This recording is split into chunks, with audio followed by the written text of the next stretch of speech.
hiding in the bushes now. Come on now, hit that like button, share and subscribe now. I know you peeping.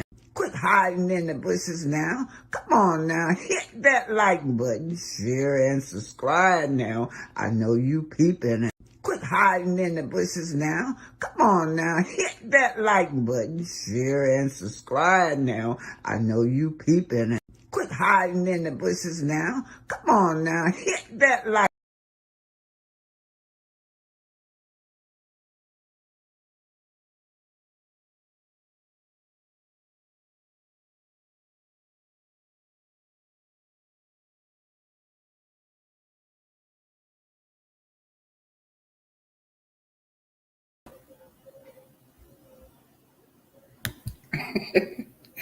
Hello, hey, Grand Rising, everybody.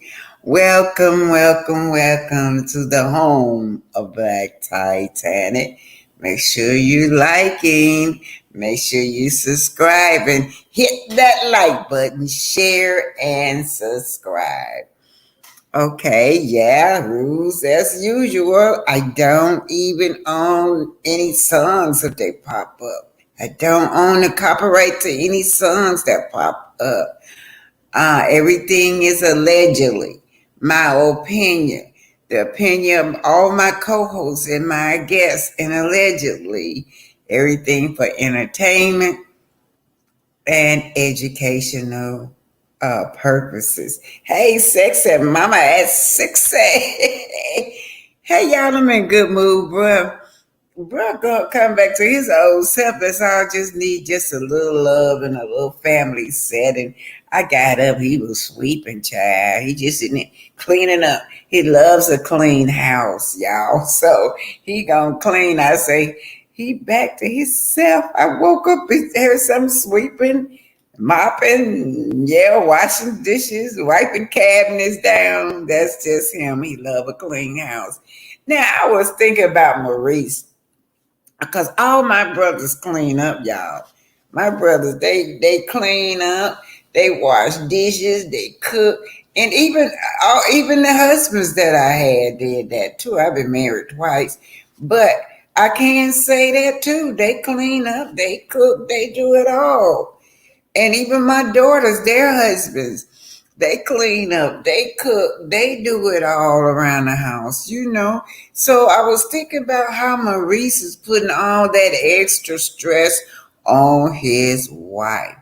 Maurice and his brother is just alike. They both don't want to clean. They both don't want to do nothing except for put the lady up front. The ladies do everything. I was looking at the episode with Maurice and Kimmy, and I was comparing it to the episode of Big Lou and his wife. Now that scenery where Big Lou was telling her, you know, you gotta lay down. I saw genuine love. That man loved Tiffany. Tiffany got a great husband.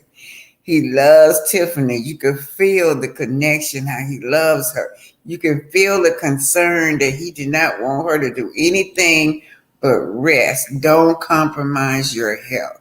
As opposed to Maurice. Maurice don't care what for damn. All you need to do is just lay here and please me. I'm so sick of that storyline of how Kimmy got to please this man in bed. He claimed he got to have it, 5 times a day. That's what he claimed he got to have it. You know, most men that say that, they be minute mans. Okay, and they finish. One little hunch and they finish, child. That's why he can do it 2 or 3 times a day, because he just got, and that sucker finished.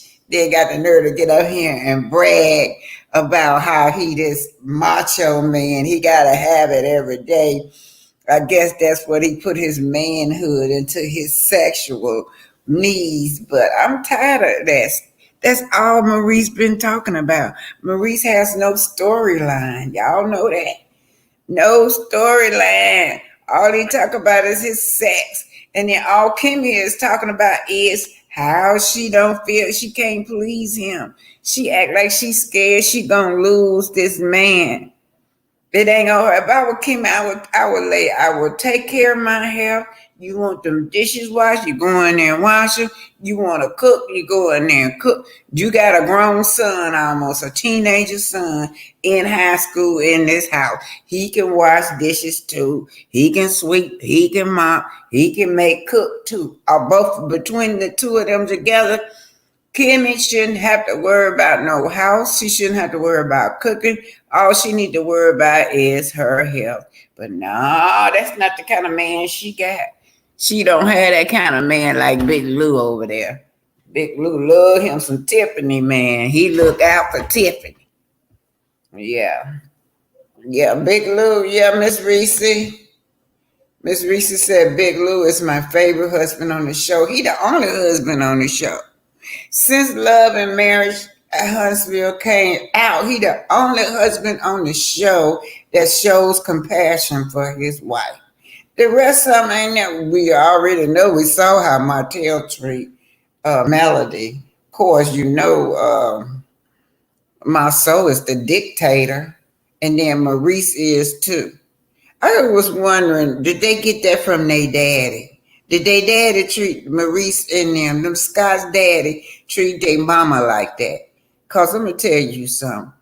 Now, Kimmy is a clean person. That's why Kimmy can't stand it. She can't stand no filth. That's why she fussing by her house. Now you take Marceau got a nasty wife, yeah. He got a nasty wife, so she, them two right there, the house just gonna be nasty. That's it. I mean, filthy. But Tisha don't like to clean up, and Marceau don't like to clean up, so that's why you got so much filth. And then if the two parents don't like to clean up, certainly, you know how children are. You have to force the children to clean. But yeah. But anyway, you guys, I was just looking at that. I like, what a beautiful couple. And I wish we could see more scenes like that where you got this human compassion. These two people, I know Tiffany is a handful, but Big Lou know how to handle her. Y'all know he didn't yell at his wife. He didn't tell her to shut up. He didn't demeanor his wife. He talked to his wife in a firm way about her behavior and butting in other people's business. Yes, he did. And he did it in the privacy of their home. Trenton at some point, she said they have to have gotten it from him. All three of the Scott's brother act the same. Another thing about that bothered me when I watched that on YouTube about the Scotts is the fakery, you guys. Now, they were standing out there. Here they go on that construction site. Y'all go through oh, wow, thank you, babe. Are you blessing me already? Miss Gigi, 1960. Thank you. Blessing, Auntie. Thank you. Thank you so much. But anyway, they were standing out at that site. Y'all know I've been to that site. And like I told y'all, Huntsville is small. It's called Madison, Alabama. Now, Madison, Alabama is a good 10 minutes from Huntsville, maybe 5 minutes, depending on where you're living at. But anyway, it's just all the same. They got that they were standing up there where I was at. Standing up there, you didn't see nobody working. Hey, Maurice got on his church shoes and church suit. All of them got on church clothes. This is put it like that. She got on heels. And they standing up there talking about scopes, building. They supposed to be building a motel out there, y'all. That Marriott is where they supposed to be building.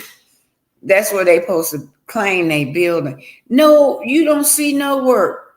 You don't see no tractors moving around out there. I've been out there, y'all. That's fake. They faking, y'all. Ain't no movement. It's like a ghost town out there. And that guy, I forgot his name. That guy right there is homeless. The one that he claimed he bringing in as his partner. That's the one that when I went out there on that land out there on that ghost town land, they got this big old. They got a scope sign up there. Then at that, y'all go back and look at it. They all standing at this board with all these permits on there. Everybody permit up there except for the Scopes. Scopes is not on there at all, so I don't know why they standing there because I've been there.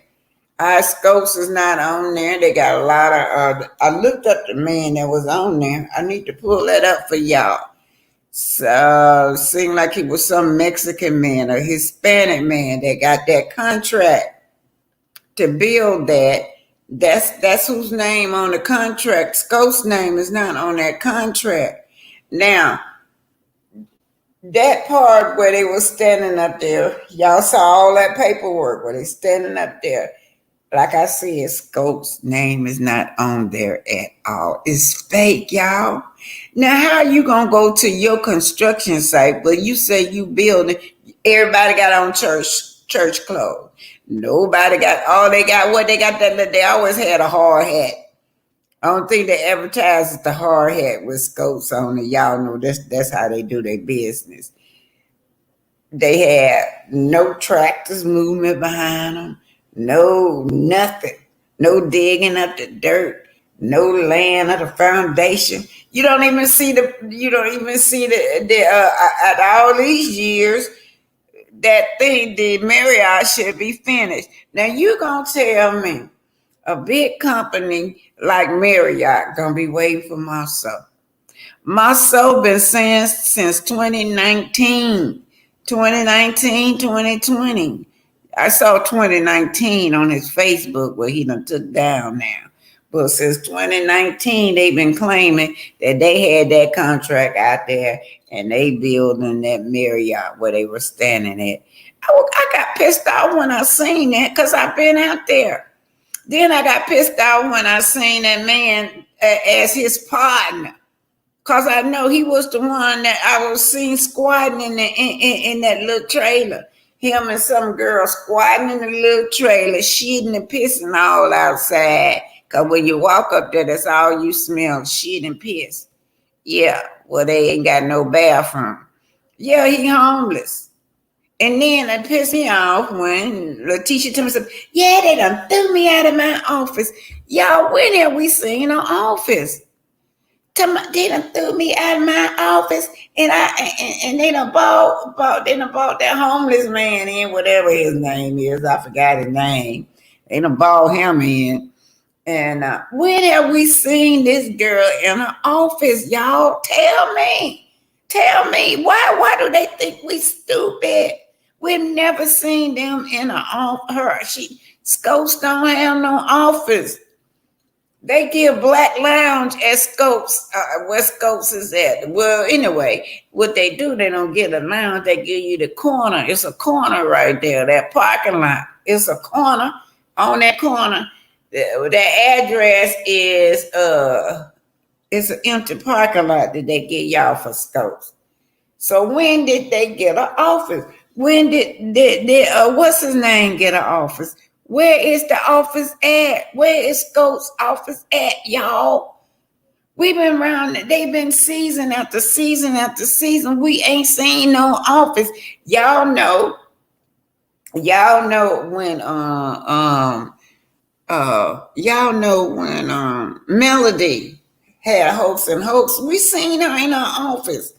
Melody, they come in her office, they did business in that office. Yeah, but it just pissed me off for them to sit up here and give us these fake storylines and act like we stupid. They playing in our face. I'm gonna pull that. I started to go back out there, but I ain't got to go back out there. Ain't nothing changed. I got the video. I'm gonna pull it back up for y'all so y'all can see what I'm talking about out there. It's just a ghost town. They ain't doing nothing out there. They go out there with their church clothes on a construction site. You're supposed to have your boots on. You're supposed to have your clothes, your working clothes on. Nobody seen no work. They all standing at that billboard with their name not even on there. Everybody name up there as that doesn't got a permit except for theirs to work out there. All right, y'all. Okay, today, y'all, let me quit talking about them skies. Today we're gonna be talking. Trying to lead up to June the 10th. I didn't make it to June the 10th today because we're gonna do the slave trade, the Middle Passage, because I'm trying to give it to y'all systematically. I did pull up the June 10th, but we're gonna get there. Today we're doing the Middle Passage, and we're gonna talk about the Seminole Indians, your ancestors, y'all. They don't ever tell y'all this. It is not in the history book. But for over 100 years, our ancestors fought. They were called the Seminole Indians. They were black. I ain't talking about no red man, no white man. You know, the white Indians, they don't want to pay $5 to be an Indian so they can get a hold of the land. But they were black. And they never lost a war, y'all, over 100 years. And they don't teach it. So y'all gonna learn about the Seminole Wars. Yeah, that was the most bloodiest and the most expensive war it's been because they could never capture them. They could never enslave us. That was our people, right? Now I want to tell y'all. A lot of y'all grew up may laugh at people when they say, "I got Indian blood in me."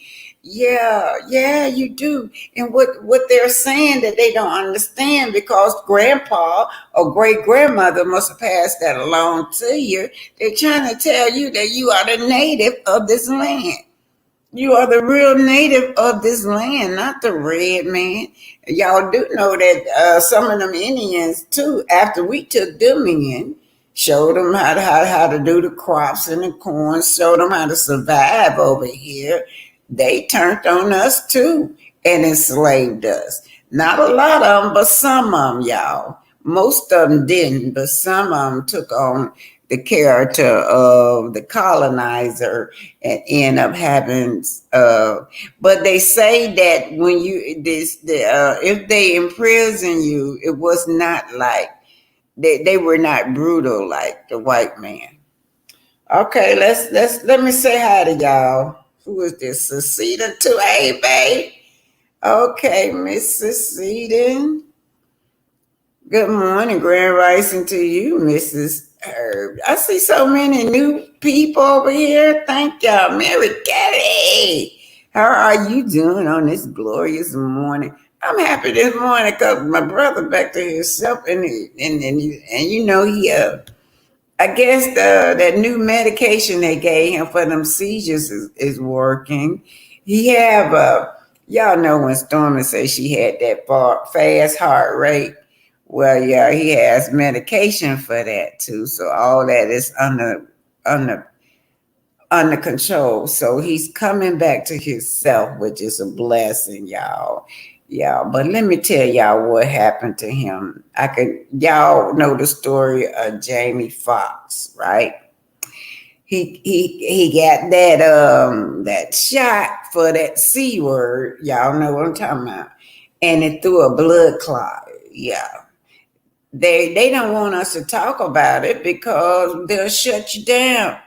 I think Carson Blue told her story where she was trying to talk about that. That virus came out in 2020 and that medication that they give you. That's what I'm talking about. That's what it don't do everybody like that.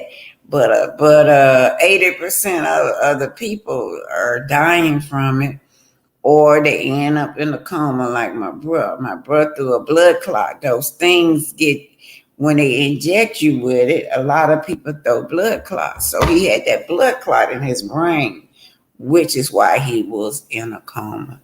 So, and then they gave him 3 of them back to back. Three shots back to back. I never heard them getting you three shots back to back like that. That last shot was when he threw that blood clot. Mm-hmm.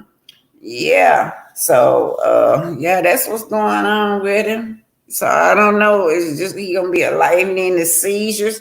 All that is complication from those shots. You got where they throw blood clots, fast heart rate. That fast heart rate. When I'm talking about fast, we talking about heartbeat over almost 200 beats per minute. Your heart just out of where atrial fibrillation, and it's not good. Now I got a whole lifetime of trying to take care of this man because of what they did. And then one more other thing, and we're gonna get to the story. I watched where y'all saw that case floating around on Facebook about the little black children. Mm-hmm. Yeah, they was injecting the little black children with that shots now, and it's causing them to have some serious damage, almost deadly damage. So that case, you got a lot of black parents suing that company. But I was thinking, why would you? I don't know. I guess we just so obedient. Why would you take your child to get them shots? Your little baby to get what? What would they need them? But what's going on is what they do is your body has the ability to renew and rejuvenate itself, y'all. Anything going on in your body is designed to take over and fight whatever foreign object that come in there. Say, for instance, the cancer virus that came in there. Your body can fight it. Now, they told me I had cancers when I was like 20 some years old. Cancer of the cervix, right? So, and I'm still here. I ain't taking no kind of treatment, no nothing. I just let my body naturally fought it off. Yeah, my body fought off those. So what happens when they give you that chemotherapy? That give you those that chemotherapy and all of that, it kills the cells. It kills all the cells. It kills the good cells and the bad cells. So the good cells, or they call it phagocytosis, those are the fighters, your warrior. It kills them. So you don't have nothing to fight off this invading virus in your body. So it's not the virus or the cancer that's killing you. It's the chemo, and they know it. But it's just that it's so much money in it. They'll never take it off the market. It's too much money in it. Okay, y'all, we finna get started with our Black history. We're gonna do the Seminole Indians, and we're gonna do the slave trade, the Middle Passage.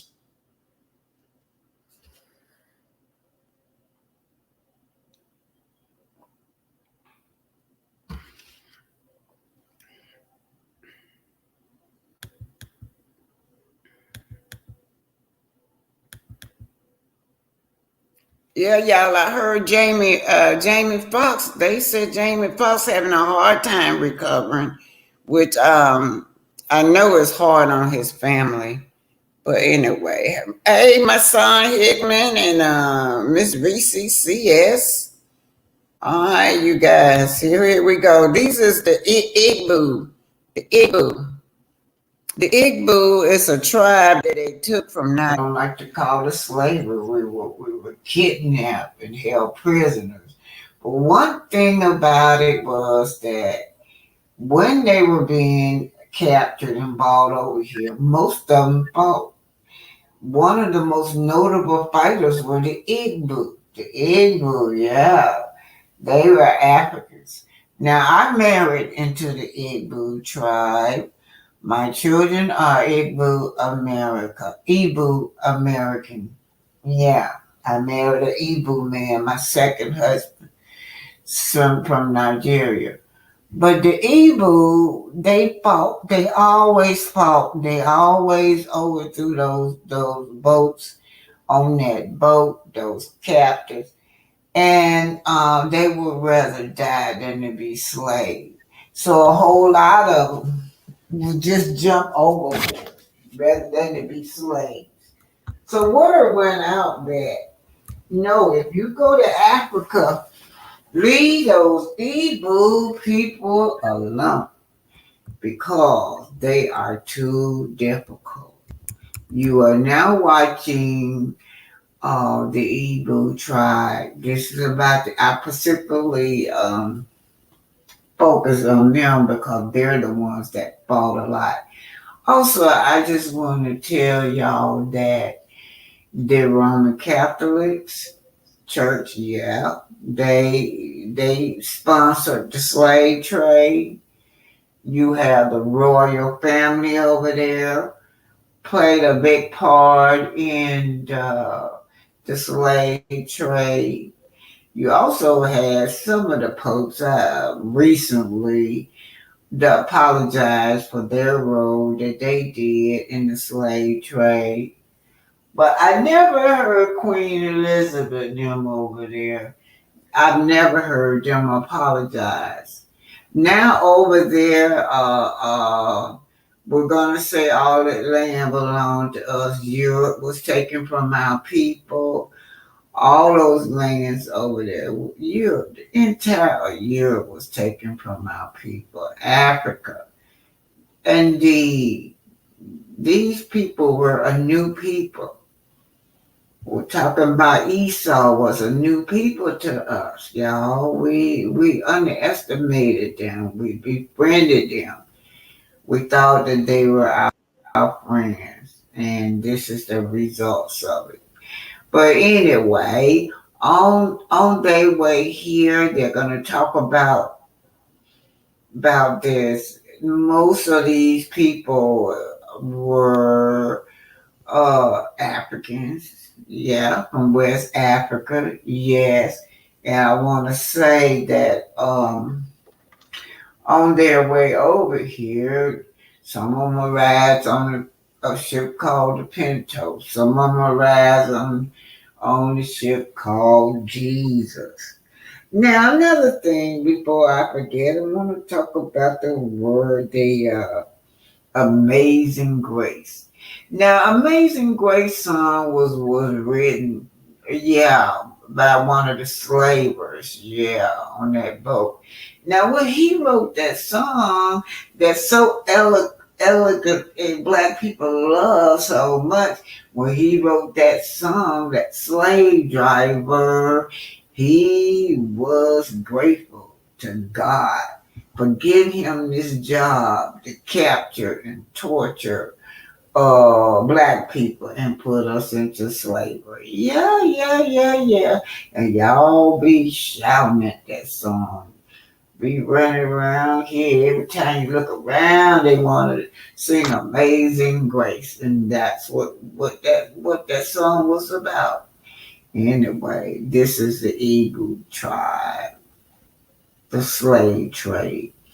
The slave trade happened, but like I said, they told it to y'all backwards. Most of the people that was caught prisoner, kidnapped and caught prisoner was the native on this earth, was the native of America. They did bring some from Africa, but it was not as many as they say. Igbo landing, which is also known as Igbo mass suicide, is one of the most unforgettable historic events that happened in Denver Creek on St. Simon's Island in Georgia, United States. The event took place in the year 1803, and it was recorded as one of the largest mass suicide of the enslaved people when Igbo captives from what is now Nigeria were taken to Georgia coast. The Igbo and the West African captive arrived in Savannah, Georgia in May 1803 on the slave ship which is also called Wanderer. It was believed that these soon-to-be slaves were purchased for an average of $100 per head by the slave merchants in the person of John Cooper and Thomas Spadden, with the intention to be resold to the plantation on nearby St. Simon Island in Georgia. It was said that the chained slaves were packed on the deck of the coastal vessel, the York, which might take them to St. Simon. During the voyage, approximately 75 Igbos slave rose in rebellion, took control of the ship, drowned their captors, and within the process caused the grounding of the ship in Denver Creek. The cause of event that occurred next remains unclear. It is only known that Igbo marched ashore singing, led by their high chiefs. Then, at his direction, they walked into the marshy waters of Denver Creek, committing mass suicide. Roxrock King, a white overseer on the nearby Pierce Butler plantation, wrote the primary account of the mass Igbo suicide incident. He and another man, identified also as Captain Peterson, recovered many of the drowned bodies. Apparently, only a few number of 75 people was drowned on that very day. 13 bodies were recovered, but others remain missing, and a few may have survived the suicide episode, making the particular numbers of death uncertain. Regardless of the numbers, the death signals a strong story of resistance, as these captives overwhelmed their captors during a strange land, and lots of them took their own life instead of remaining enslaved in a new land they were soon to be taken to. The Igbo landing gradually took on enormous symbolic importance in local African American folklore.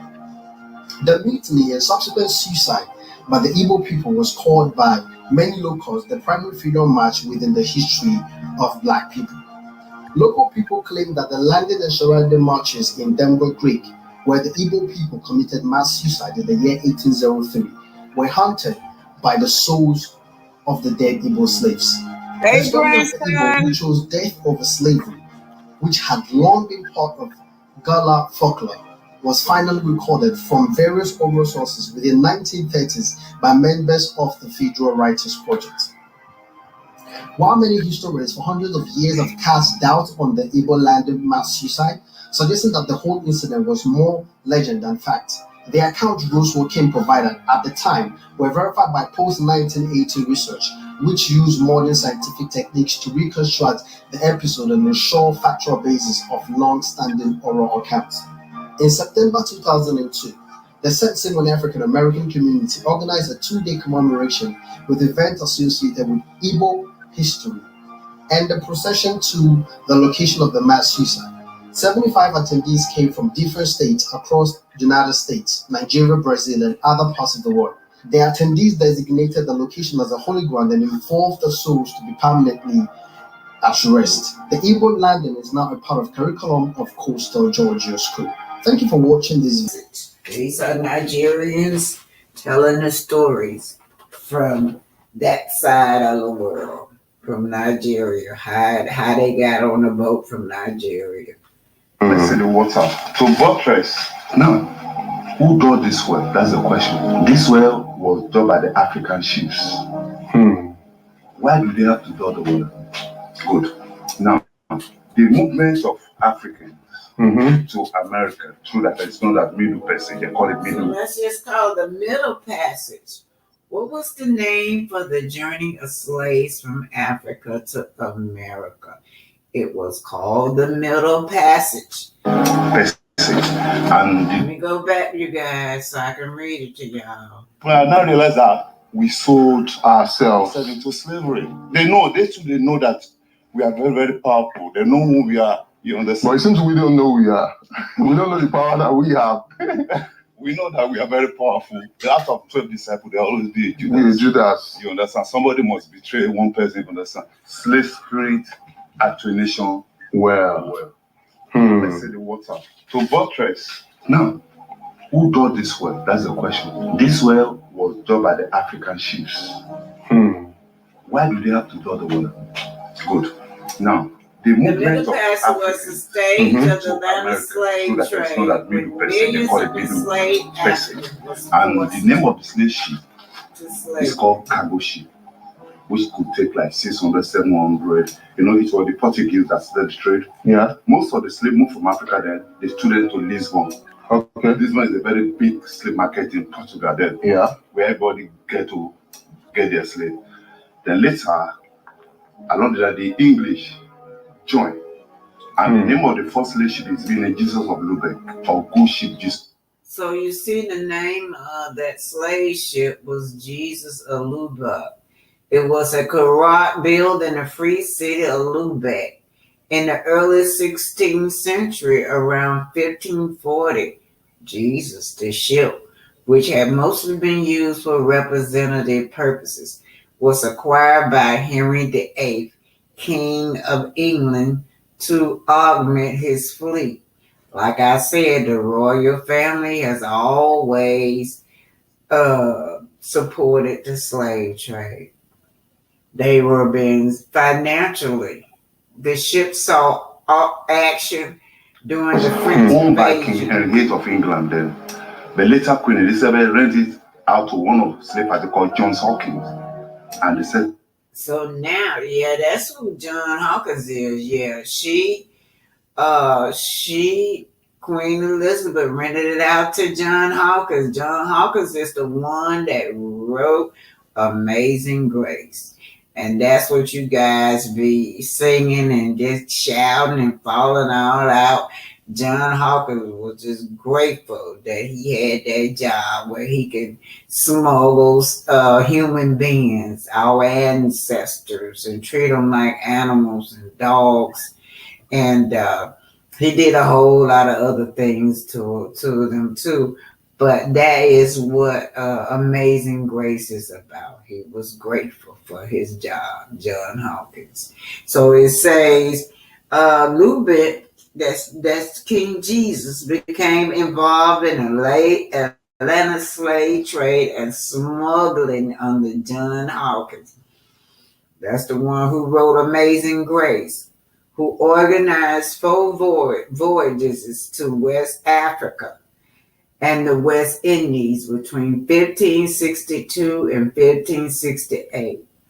During the last voyage, Jesus, along with several other English ships, encountered a Spanish fleet off San Juan de Udo, modern-day Veracruz, Mexico. In September 1568, in the resulting battle, Jesus was disabled. Jesus was the name of the boat, y'all, that brought us over here.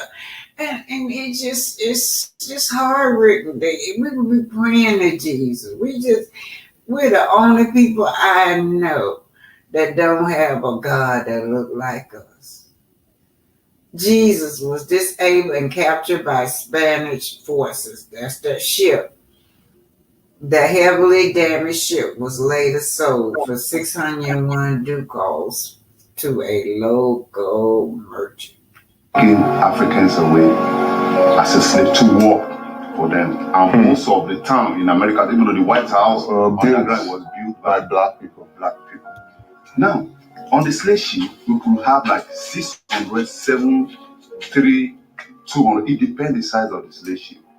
And the crew that were taking the slave away, they are no more than probably 25 to 30 people. They were taking like 600 or 300 slaves away. So most often. So y'all see that it wasn't billions like they said. The man said 600 slaves. Like I told y'all, they'll tell y'all it were millions and millions and millions. The guy is telling you it was about 600. Maybe that's what he was telling y'all. It wasn't no billions. Most of the people that was enslaved was us, the native of the land. All right, so now y'all know. And now y'all know, y'all saw earlier where they had Igbo tribe on there. They fought. They had a lot of rebellions on them ships. And the Igbo tribe, some of them would rather commit suicide than to be slaves.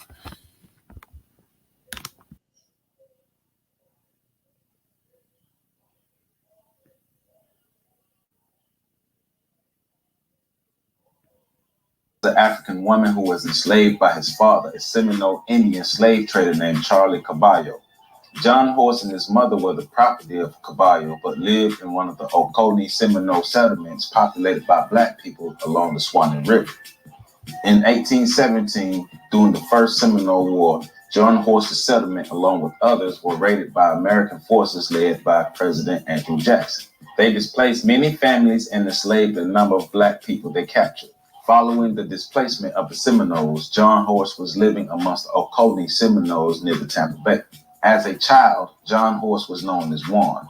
He earned the name Gopher John after it was discovered that he was swindling a personal cook by selling him the same tortoise, pretending it was different tortoises in exchange for the cook's meals. The particular tortoise he was using was the Gopher tortoise. As John Horse grew into manhood, he would join his fellow Seminole warriors in their fight against the American forces. The Second Seminole War began in 1835 because the American forces were trying to force the Seminoles and the blacks off of their lands. During the war, John Horse served as a field officer, translator, war chief, and political negotiator for the Seminoles. As the war drew on, John Horse and other blacks were promised freedom and allies if they would surrender to the American troops and agree to be relocated. Horse agreed to the terms and was later granted his freedom papers by General William J. Worth and was quickly shipped into Indian Territory in Mississippi. John Horse also learned that he was lied to because all the blacks who agreed to relocate were not freed, including his second wife and children. During the time as an active body in the Second Seminole War, John Horse served Americans as a scout and translator. This experience helped him to have a better view of the American enemies as he became a leader of the Black Seminoles in Mississippi. This experience also helped John Horse return to Florida. He continued to work as a go-between for the Seminoles and the American forces. He allowed himself to be used to convince fellow Seminole chief Wildcat to give up his land and move to the territory of Mississippi. Once his job was done, he too was shipped back to the territory. Mercy was shown to John Horse by the Seminole Council and Chief Micanopy as they agreed to grant John Horse his nominal freedom from ownership of the Seminole Nation. This was his third time being freed. It is said that the Seminole Indian transplants into the territory of Mississippi were living under the jurisdiction of the Creek Indians, who had different cultural practices. One of the cultural differences was the practice of chattel slavery. The Seminoles did not practice chattel slavery and lived in harmony with the free blacks. The other Indian tribes did not want the free blacks associated with the Seminoles to tempt their blacks to seek freedom. The free blacks and the Seminoles soon became targets of raids by the other tribes and whites to capture and enslave as many blacks as they could. This prompted John Horse and Wildcat to organize and resist the raids. When Seminole War Chief Dembo Factor was captured, John Horse, Wildcat, and the Creek Council protested the kidnapping and eventually won the release of Dembo Factor. John Horse would travel to Washington, D.C. in 1844 to argue for a separate land grant for the Seminole Indians outside the Creek territory. They were denied, but John Horse was determined to get change for his people. He traveled to Washington, D.C. once again by himself to appeal to General Jessup. He convinced Jessup to visit the Indian Territory for himself. Following Jessup's visit, 2 new facilities were built for the Seminoles outside of Fort Gibson under the protection of the Army. Large numbers of Seminoles moved into the facilities, but they still lived under the threats of raids by the Creeks. Yeah, the white slave owners did not want those Seminoles nowhere near them because they did not want their slaves or their prisoners to get no idea that they could be free. But most of all, they were running to their freedom with the Black Seminoles. Like I said, that blacks fought over 100 years, y'all. Over 100 years they fought. And y'all don't even know about this massacre, yeah? This was the biggest slave rebellion there ever was in this country. Yes, it was. And others. The quick facts, quotation, and documentation. The Black Seminole Slave Rebellion. Yes, there was the biggest rebellion there were. They never did give up. From 1835 to 1838 in Florida, the Black Seminoles and the African allies of the Seminole Indians led the largest slave rebellion in the United States history. The uprising peaked in 1835 when hundreds of slaves fled their plantation now. They fled their plantation and joined the rebel forces in the Second Seminole War, 1835 to 1842. There were 3 wars, you guys.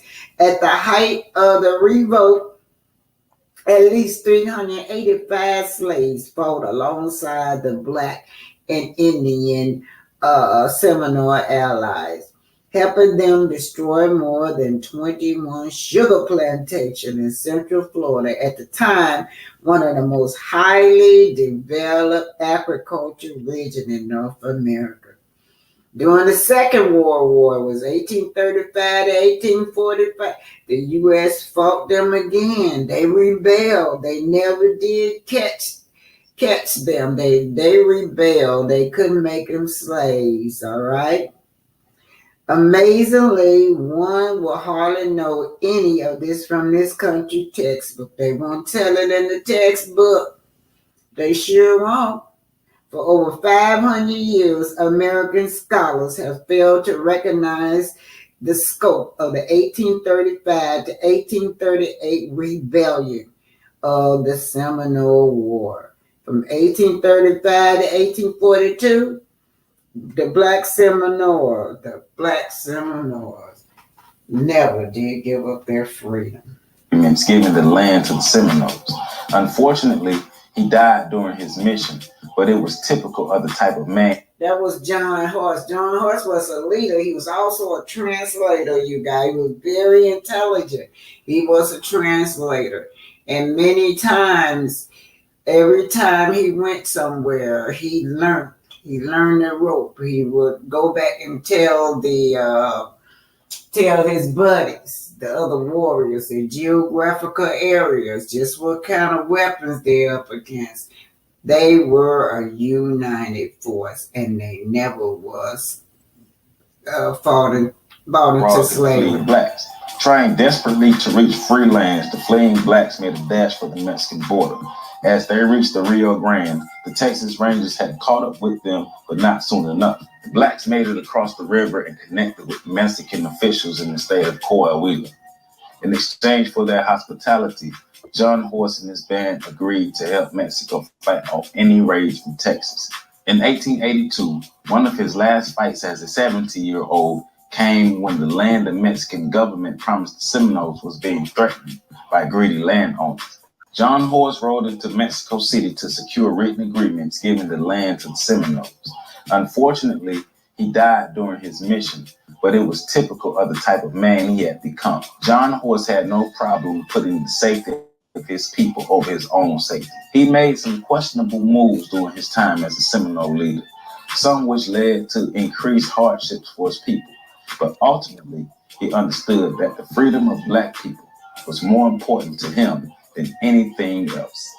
John Horse, we proud stand on your shoulders. For more information, make sure you visit www.ontheshoulders1.com. I'm standing on the shoulders, you guys. They fought. Our ancestors never gave up. And when you... Yeah, we're talking about your ancestors. We ain't talking about no red man, no white man, no nothing. We're talking about black people. We were here, like I keep saying, we were here before anybody else got here. And we did not get spotlight. Oh, y'all. The Seminole Indians now, they never captured them. Now, what happened was that they were free. This was their land, y'all. And so when Esau came in here and tried to take their land, they wouldn't do it.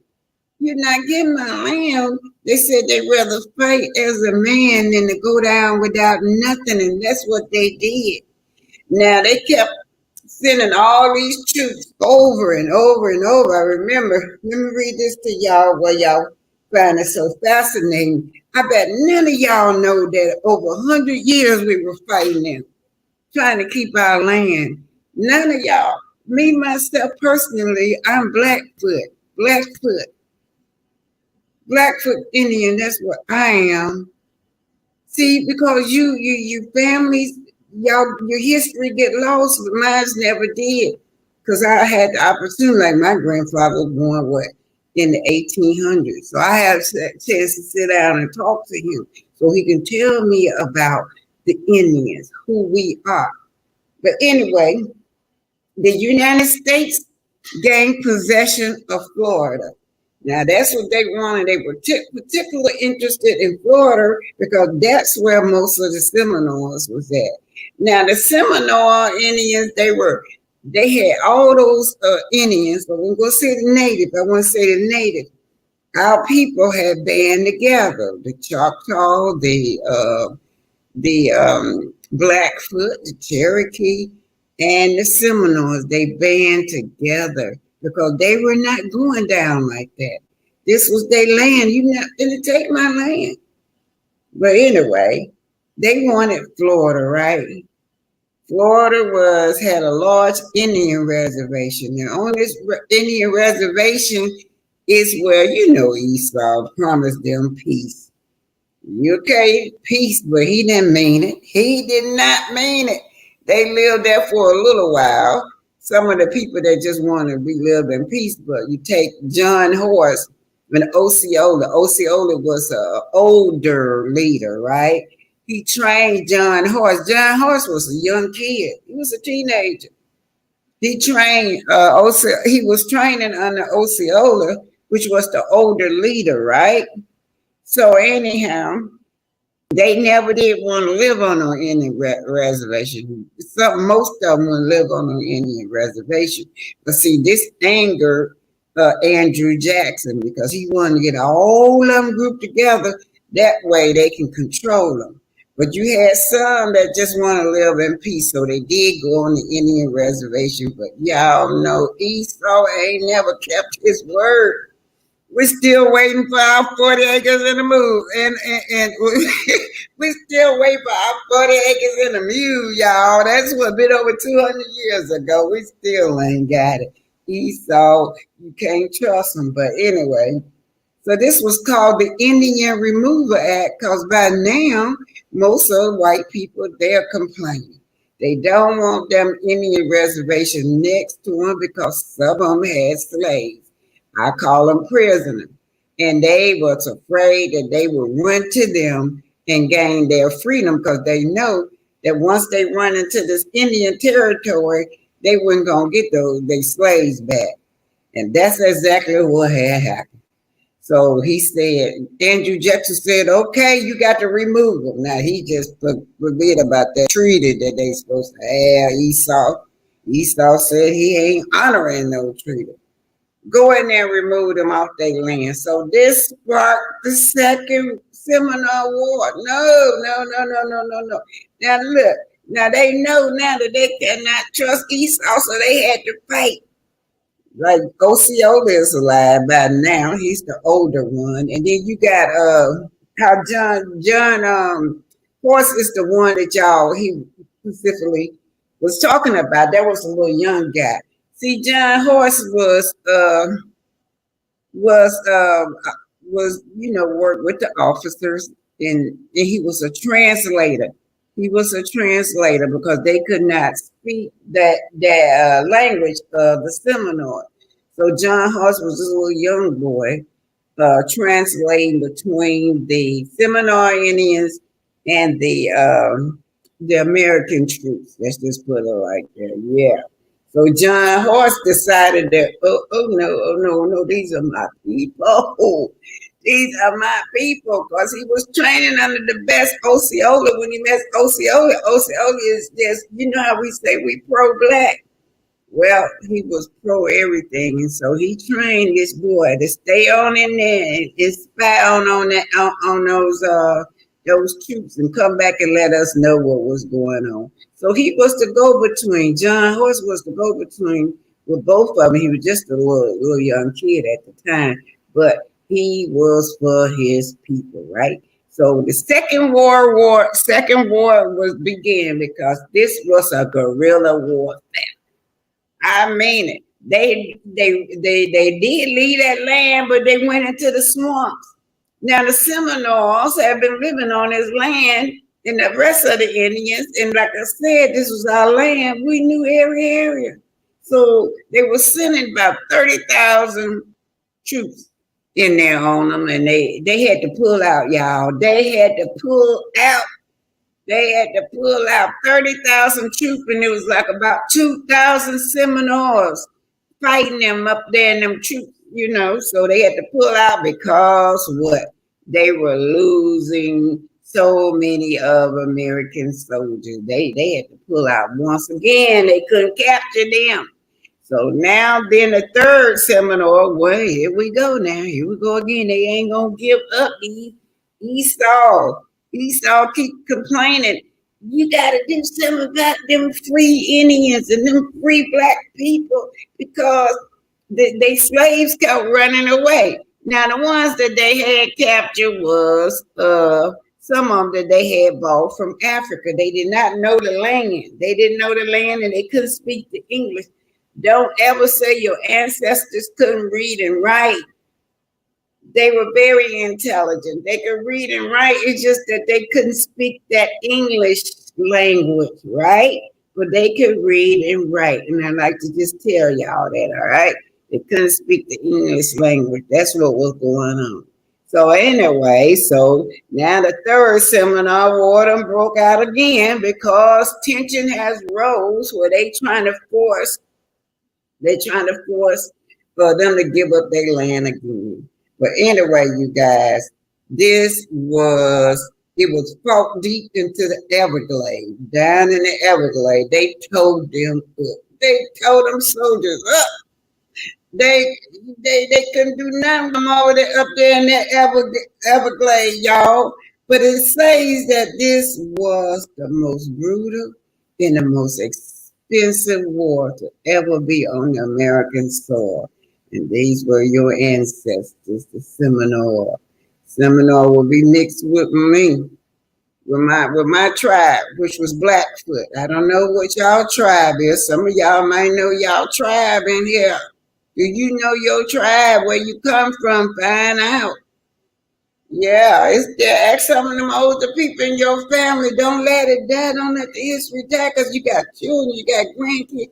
Tell this story to your children, because see what they want to do make us look like we were wimps, that we didn't fight back, that we just gave up. Well, yes sir, no sir. No, we fought. We fought, y'all. We fought for over 100 years, and most of them couldn't be made slaves out of. Yeah. Okay, that's the ending of that. So now you know about your ancestors that fought. And then tomorrow we will try to get to June the 10th. Y'all know we did the Civil War already, y'all. And what happened after the Civil War, we did that. Y'all can go back and look at that. Because I won't do the Civil War. I'm going into June the 10th. All right, you guys. So now we're going to go into Love and Marriage Huntsville. Yes.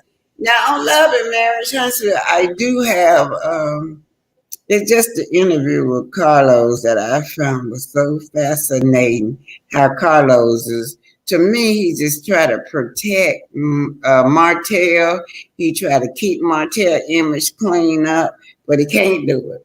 He cannot keep this man image cleaned up because he ain't. Martell don't think nothing wrong with him, so he'll pop up with just being himself, and we know with Martell just being himself means that a lot of stupid stuff going on.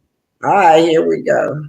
So I'm gonna invite y'all after this to come up and talk to me.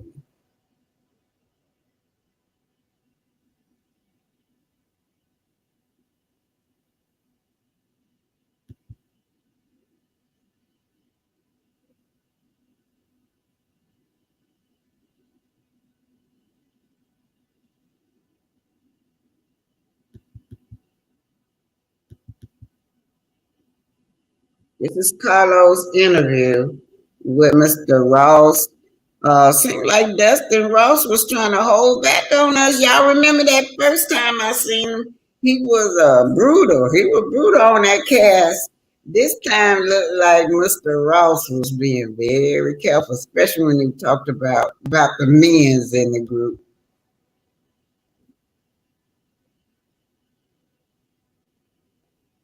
Hey, Miss Risa, you asking about you? Lifeline for our ancestors. Again, hit that like button, share and subscribe. And don't forget our ancestors who died on the Titanic. Black Titanic. In Ralston, being a co-host with Carlos Kings, talking about everybody on Love and Mary Shunsville cast.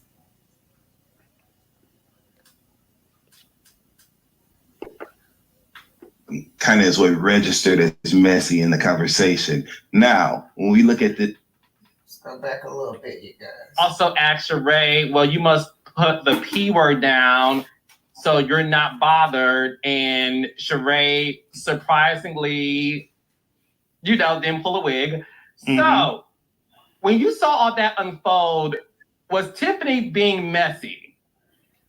Absolutely. But yes, she was being messy. And by messy, what I mean is that Tiffany was asking Sheree questions that typically, in the lives that most of the viewers lead, the life that I live, we wouldn't ask such direct questions to someone that we're not that familiar with, right? So that I think kind of is what registered as messy in the conversation. Now, when we look at this from a reasonable and logistic, perspective, a logical perspective, she was moving the story of the show forward. What Tiffany was doing was asking questions that were in the minds of everyone who watched that scene on the episode.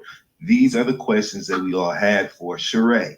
Another thing that I think people are missing here is that she wasn't asking a normal, person who is not accustomed to that sort of line of questioning the questions that she asked. She was asking Sheree Whitfield, who is a, 10 plus year deep veteran in the reality television game, who is accustomed to being in tense, high energy situations like that, where you're under a different grilling, you're subjected to a different type of grilling and questioning. So it wasn't as offensive to her as I think some of the viewers naturally would assume that it would be, So I do understand why people are saying it was messy, but listen, that's what we want Tiffany to do.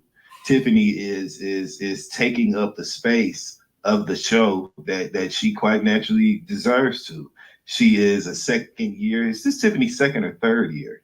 Third year. I had to check myself. This is Tiffany's third year on this show.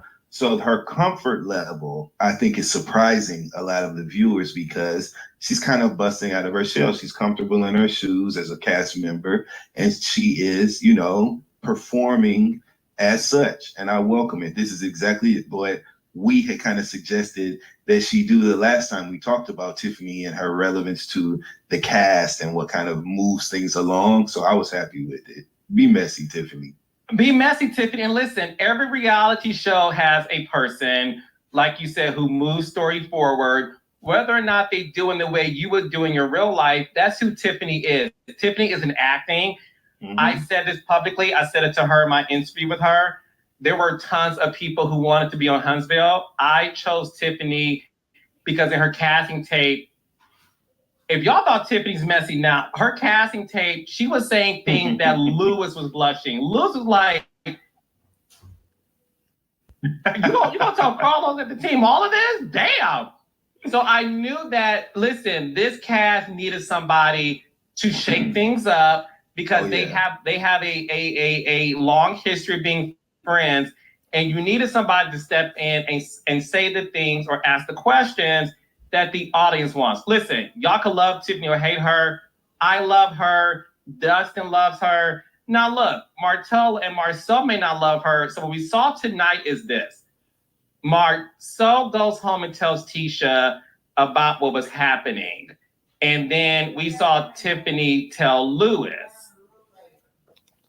When you saw this happen tonight, was Marcel in the right for the way he approached Tiffany in general? Hell no. No. And the reason that he was not in the right was because he wasn't involved. Tiffany's conversation with Sheree had literally nothing to do with Marcel. And once again, Marcel was kind of taking on the role of being overbearing that I think people have identified and attached to him since we were introduced to him in season 1.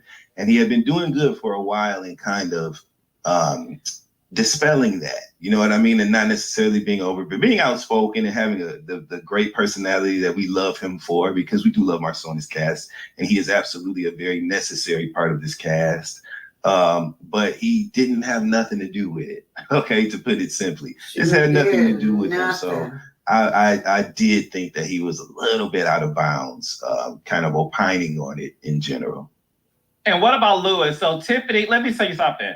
When they called Tiffany possibly being a Karen, and Tiffany clocked that T saying, it's because I'm half white, you're calling me a Karen, which I thought, say what you want about Tiffany, barefoot and pregnant, she catches the shade when it's thrown at her.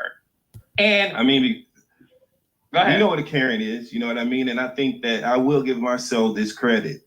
He absolutely identified and defined a Karen, perfectly. A Karen is someone who did kind of what he did in the first place. Offers your opinion unsolicited on something that has nothing to do with you, the thoughts and feelings and experiences of other people. So Marceau, was kind of in a takes one to know one kind of position. I thought no one better in that scene to call her Karen than Marceau, who is exhibiting the exact behavior that he was vilifying her for, even having a commentary, on the situation anyway. So I get it. And shout out to Tiffany for being shrewd and keen enough to kind of be able. Yeah, but they were so inappropriate. They were very inappropriate for talking to that girl like that. About what Tiffany said to Sherelle. I'm here and I'm saying, Melody, she's avoiding me. I ain't got time for that. So I want to go ahead and enjoy my cupcake, talk to Big Lou, and dip. So what happened yesterday, man? What did you hear? Well, first off, before I say what I heard, I want to know what's truly was said before I actually react to that piece. I guess I kind of want to hear what you. How do you know something happened? Obviously, my wife came to me feeling some type of way. She felt some kind of way. 100%. If two guys approach her about a situation that had to do with another woman, that's something totally different. Yeah, I ain't gonna say that we approached her, but we were meeting by Selma. Since you're here, we might as well go and discuss, about my party and the things that she was just saying to Sheree and things of that nature that I felt was very, very, very inappropriate and very disrespectful. What did she say to Sheree? What did she tell you? She said. I know the first question she told me was, how does it feel when they cheated? It gets worse. It gets a lot worse. Calling me a cheater and asking her, do you think making a statement, do you think you're good enough to keep him? To me, Sheree's a grown woman, though. I don't think another woman would ever say that. I don't think there's another human that would say those things. Well, y'all two grown men. She get y'all went to my wife. No, we didn't go to her. We had a meeting. Okay, and but my thing is, you had a meeting. But that meeting turned into what? It was an extended conversation only because of her conversation with my guest. I get it. My guest. I get that. My party. I get that. I was going to talk to you, but it just since she was right there, I might as well have mentioned it. Okay, but it was a lot of stuff that was mentioned, like, what the you thinking by saying that? Oh, I'm sorry. That was a reaction. I need the Karen come in. She's acting like a Karen. What's a Karen? Yeah, look, she's. What's a Karen? This can't be. Marceau. What's a Karen? Karen. What's a Karen? It's a biracial person? White person? What is it? What's a Karen? No. Somebody that's naive? Karen has nothing to do just because you're white. What is it? You can be white, not Karen. That's why I'm asking for clarification. 100%. A person who feels entitled to share their opinion unsolicited to others when it's inappropriate and disrespectful and condescending. And I give a That's like exactly what you what did. they have to say is more important than everybody else's feelings. Did you ask why she said it? Well, I asked her, I was like, why did you say that? And she said that I feel that you and Sheree will make blended families. Just being a real man. One thing about my wife, bro, and I know Tiff. I know her well. Tiff is going to vocalize what she feels. A lot of times it's not about the fact of what's happening, but what is potentially going to happen. She knows how you feel about family. Yeah. So my thing is if these are barriers and hurdles that you already got to cross over, and Tiff, I'm telling you right now, it ain't no negative factors of her saying, oh, you dating a cheater how it feels. No, it ain't no stop. I'm not covering up for her. I'm not trying to make up. You are, stop it. Y'all should have stopped that Make no sense what you're saying. I truly get the fact of Martell feeling a certain way. I get Tiff said some things that may have came off to Sheree the wrong way. But at the end of the day, what does Marcel have to do with this? It has nothing to do with him. It's really starting to aggravate me. It pisses me off. So you're justifying what you did. You're justifying what you did. So it was right. So it was right for you to go to my wife. Next time something happens, I'm going to go to your wife. How about that? You're not going to go to my wife. Don't go to my wife. No, I didn't go to my wife. Friend of mine, I go to my wife and talk about no. Listen. Let's for a second, all right? Because when I hear things getting a little loud outside, and I know that we're supposed to be celebrating. So let me step out here and make sure that this is a celebration and not specifically identify what he really meant by calling her a Karen. Yeah. Is Marcel a Karen? Absolutely. Yeah, yes, he is. Absolutely. Absolutely, he's a Karen. That's what he did. He just didn't like that Tiffany said the things that she said to Sheree, so he had an opinion about it. It had nothing to do with him. He's not in a relationship with Sheree or Martell, and so it had nothing to do with him. It was Tiffany's dialogue and discourse with Sheree. It really didn't have anything to do with Martell other than that it was about him, but it was a conversation between Sheree and Tiffany. So if anyone bore the responsibility to react or be affected by the dialogue in any way, it was actually Sheree, not Marceau, not Martell, damn sure not Maurice. So I just don't, I was a little lost in the way that they were connecting that, but people have opinions and feelings about things. And again, as you mentioned, this is a cast that has long-standing history. And, if something happened. That was wrong. They bullied that woman, a 9 months pregnant woman. Yeah, Marceau is the biggest Karen on the show. So yeah, y'all, Dustin on that interview with Carlos, he called Marceau a Karen. Marceau and Tisha got a habit of gossiping about everybody except for them. So here's this young lady sitting next to him. Say that they're messing around, but you ain't heard it from me, y'all. Seems like he always was messing around with someone. So let's just see this. Carson Blue wrote this. Buzz, I wasn't trying to offend you. I don't even know what I said that was so offensive. I'm replying solely to what information was put out there. I listened to the story. If the girl Tasha saying you messy Tisha. Yeah, so Tisha know, y'all. Tisha trying to pretend like she don't know nothing like she usually do. So what she said, Tasha saying you message Tisha. Tisha running around here talking about everybody, trying to talk about Tiffany Marriage, trying to talk about Sheree, Vagina, talking about everything except for what's going on in her household, both of them. Listen, so the girl said, Tasha saying you message Tisha. So Tisha know. And everybody's saying you told them Jazz mess with my soul. Jazz mess with my soul. So Tisha know that too. Oh, this coming from Talk with Solana, the doctor. She's a doctor now, y'all. I'm so proud of her. But Jazz messed with my soul, and then you come out and say it was all a lie. It was all a lie because you were mad at Jazz. Yeah. That's crazy. That's crazy and scary for me. I've always respected you.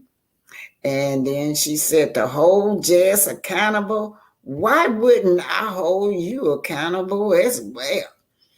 I also said if Jazz did commit the acts in question, woohoo, cheating in the boom boom room, were they committing acts in the boo boo room? Cheating in the boom boom room, yay! Cheating in the boo boo room. Yes, allegedly, my soul, allegedly, what be going on in the boom boom room, you guys? So let me keep it going. Yeah, Tisha know about it. Let me say, also said if Jazz did commit the act in questions in the boo-boo room, she's wrong as a ham sandwich. Oh, but seeing how you explain why you lied, she didn't do anything, and you're wrong, in my opinion. All right, Miss Carson Blue. None of this is right. That's a whole married couple being played with because you were mad. That's all I'm saying. Apology if I offend you. Yeah, he know he married Carson Blue. Carson Blue, when he was getting them booty pictures, he knew he was married. Yeah, he knew he was married, and she know he married too. Tisha just try to pretend like she don't know nothing. But hold it now. They say it's a lie, but not a boyfriend gonna chime in. Come on, y'all. Cheating in the boom boom room. Yeah, what's going on in the boom boom room? You know what? This y'all remember on that reunion, one reunion when Kimmy came up and tried to defend them when they was talking about private parties going on, private party, and Kimmy tried to come to the rescue about Maurice them and them private parties over there at that Credit One over there. And then over there on that old house that they used to go to in Meadow Hills, they describe a lot of private parties was going on over there too, you guys. Yeah, cheating in the boom boom room. Hey, cheating in the boom boom room. I need to get me a t-shirt saying cheating in the boom boom room. Yeah, Tisha, talk about that. I have to go over there and talk with Solana with Dr. Ucha. Miss Doctor over there. Yeah, I'm proud. But look, the plots get thick in you guys. The boyfriend had to come out and speak. That boyfriend gonna come out and speak. He know about the boom, boom, boom room. Yeah. Let's see what the boyfriend say. This is the boyfriend responding, and he talking to sound like it's Kiki. Let's see. You know some for that. Would you just please tell me from your point of view what's going on so I can really understand? In the boom boom room. Please. I hope you understand it. It's just my uncomfortability is I don't know anybody I'm speaking to right now. I have no problem speaking about what I know when all parties are present, because I would love for anyone to say that what I'm saying is incorrect, rather than the he say, she say. Yeah, if Jasmine should be there. So when I say what I say, I'm going to explain to you who I am. So, I call that day. So yeah, cheating in the boom boom room, y'all. Boom boom boom boom boom boom boom boom. Cheating in the next room, yeah. Cheating in the boom boom room, y'all. And when I got up, I went straight to the DMV. Oh wait, that's the driver license. Looks like I'm stuck here. So, I don't know what's going on with Stormy. Stormy haven't turned herself in yet. So, as soon as she turns herself in, we can get a court date. So, I don't know if she think I'm bluffing, but Stormy, turn yourself in now, baby. Turn yourself in, baby. Because you haven't turned yourself in. So, I'll get according to them, I've been checking to see if they picked her up. But according to, they said that I'll be notified of a court date, you guys. So that's what's going on with me and Stormy. I can wait it out, Stormy. I can wait it out, or I can send them in too. Huh? now, Stormy. Yeah. Either I could wait it out or I could send it as sentimental, but whatever. She hadn't turned herself in yet. I don't really think she don't believe it. But all you gotta do, Stormy, is have somebody to call down there and they would tell you that you got a warrant out for you. Yeah, and Kiki, yeah, I heard what you said, Kiki, and defending Stormy honor, but is Stormy able to call your granddaddy bitches and threaten to shoot your granddaddy and beat your granddaddy up? Because you said that you don't judge nobody. And you said it's okay. You didn't think nothing was wrong with it. Yeah, I heard what you said, Kiki. But anyway, Kiki, I like you. That you, out of all the Scots that I've seen, I like you, Kiki. But anyhow, Kiki, what I want to tell you is that I go through the same thing you go through. Don't let all them years go by and you be a senior citizen like me and you still trying to hold on to family. Don't be for the sake of family. I used to listen to a lot of the same old rhetoric that I heard of people like, yeah, you know, you don't do family like that. Family is family. I used to listen to that, Kiki. And when I used to listen to that, then they still would be just dogging me out, attacking me year after year after year. 10 years go by, 20, 30, 40 years go by, 50 years go by. I have had enough of that. I have distanced myself from my family. Some people in my family, I just had to, because I just want peace in my life. And I don't know what it is about you, but this is my observation. You are different than Tisha and her and your auntie there. You just different, and you have to accept your differences. I know you don't feel like you better than Tisha, but you just have a different spirit about you. Let me put it about you. And embrace your spirit. There's nothing wrong with it. And there's nothing wrong with you putting boundaries. Family member has to have boundaries also, Kiki. Anyway, I like you, Kiki, but, I just was want to challenge you on that, what you said about Stormy. Stormy go over there threatening to shoot your daddy, your granddaddy, because I know you love your granddaddy. Cussing him out, calling all kinds of OBs, what have you. You know you're not having that. Anyway, this is Black Titanic talking to Kiki. And whatever y'all got going on, if I were you, Kiki, I wouldn't keep on being a punching bag or keep on being that person that they want everybody to look down on. They up here and you down here in their moors, cause I didn't like how she treated you that first scene when y'all was sitting down.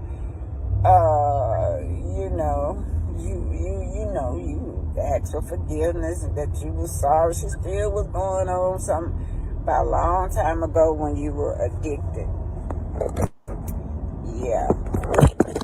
Quit letting other people throw you under the bus so they can look good. You need to stop that, family or not. It's just not right. Alright, Kiki, I like you. I think everybody like you, Kiki. So, don't let me down. Don't let me down, girl. Welcome to Love and Marriage. Hey, I'm on live. What's up? Okay. You guys, y'all can come on up if y'all want to come on up. Just come on into this room. Oh, come on into this room. Cheating in the boom boom room. Oh, the boom boom room. They gonna always find them a little spot. Yeah. Tisha know. That girl on that note, that was Carson Blue. Y'all remember Carson Blue?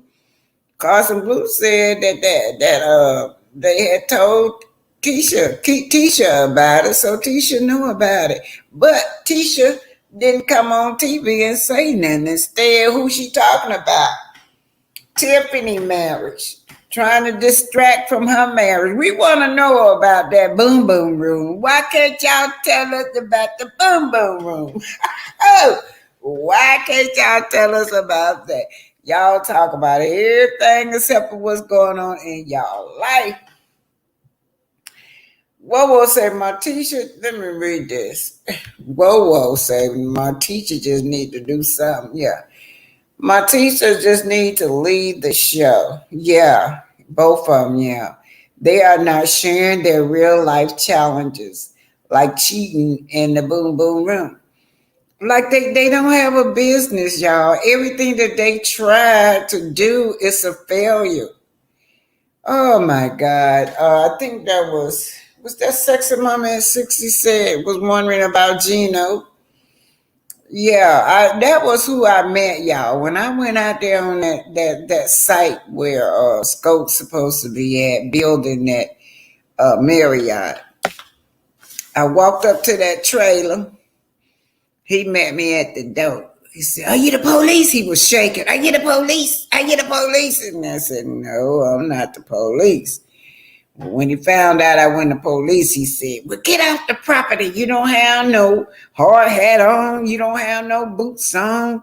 You don't have," he named all the stuff that I didn't have on to be on a construction site. That's why I have to get off the property. So he was yelling at me. It was a young girl in there with him. I didn't see her face now. It was a young girl in there with him. They were squatting in there, y'all.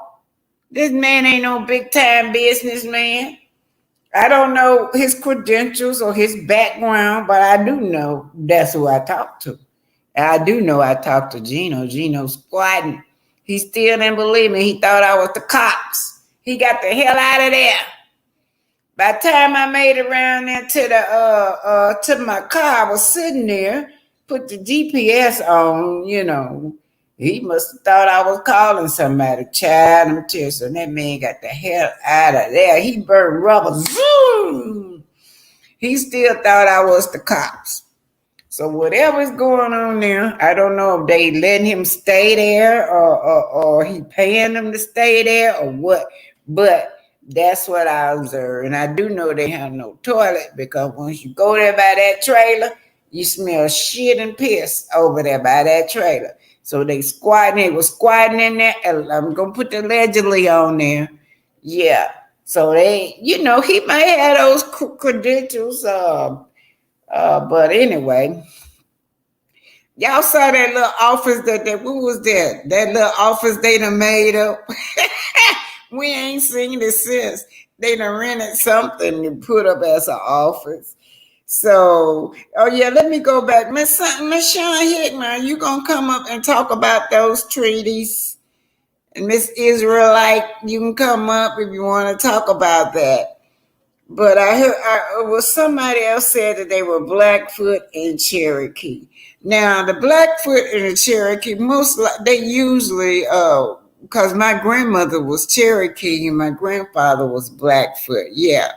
Usually if you're in a black family, that's what you're gonna hear. You either Blackfoot or Cherokee, because oftentimes they married, within the same tribe. Now we're talking about black Indians. When I'm talking about Indians, I'm talking about people look like me and you. I ain't talking about no red Indian, no white Indian, the $5 Indian. I'm talking about the Seminole Indians. Yeah.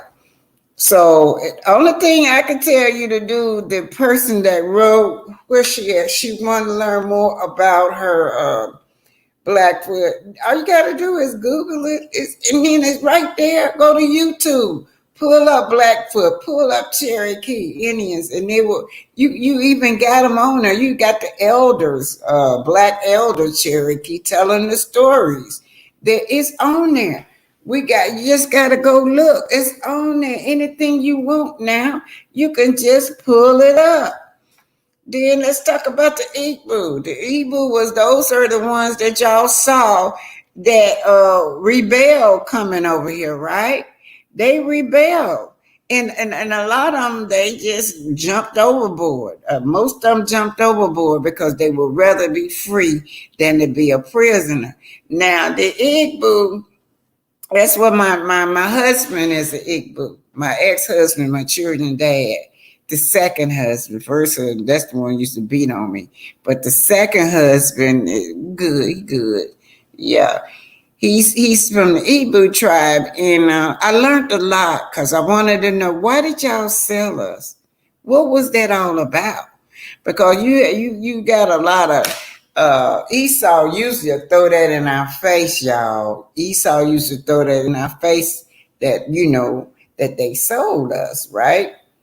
And he explained to me that here they go again, trusting them.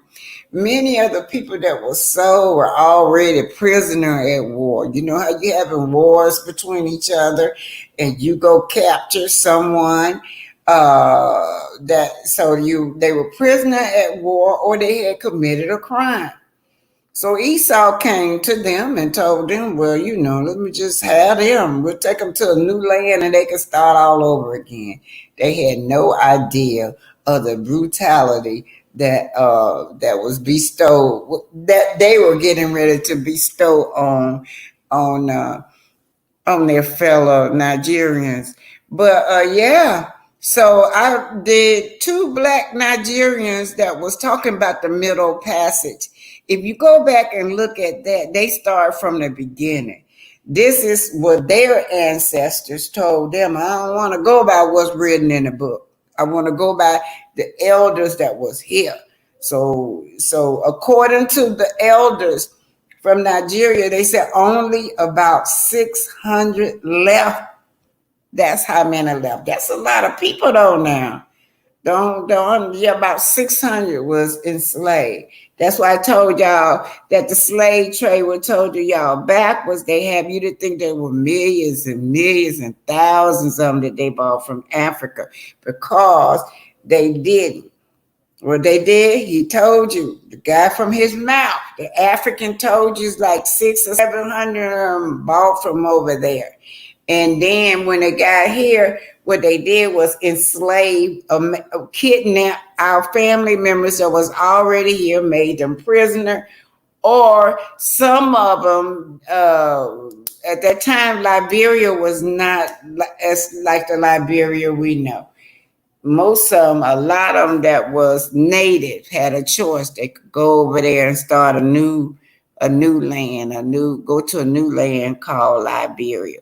They did not want Africans Americans to know that they were native of this land, and they tried to ship a lot of them out. Now, since then, you will never hear about shipping away African Americans. If you've been here all your life, they cannot ship you off. They know your history more than you know. What else I need to know? Anybody coming up? Now the Igbo, they have a museum here, right in Georgia, y'all. I've never been there, but I need to take my kids there because they are Igbo Americans. And that's what I need to do. So let me just talk to y'all. Don't look like nobody coming up today. So hi, Mary Kelly. How are you? Hi, Miss Reese. Most of y'all I know, most of y'all are kind of shy. Y'all don't really like being on a platform. If y'all notice me, I don't be on no platform neither, except for my own. I'm kind of shy too. I'm kind of shy. And then I learned everybody not friendly. I learned that quick when you go over there.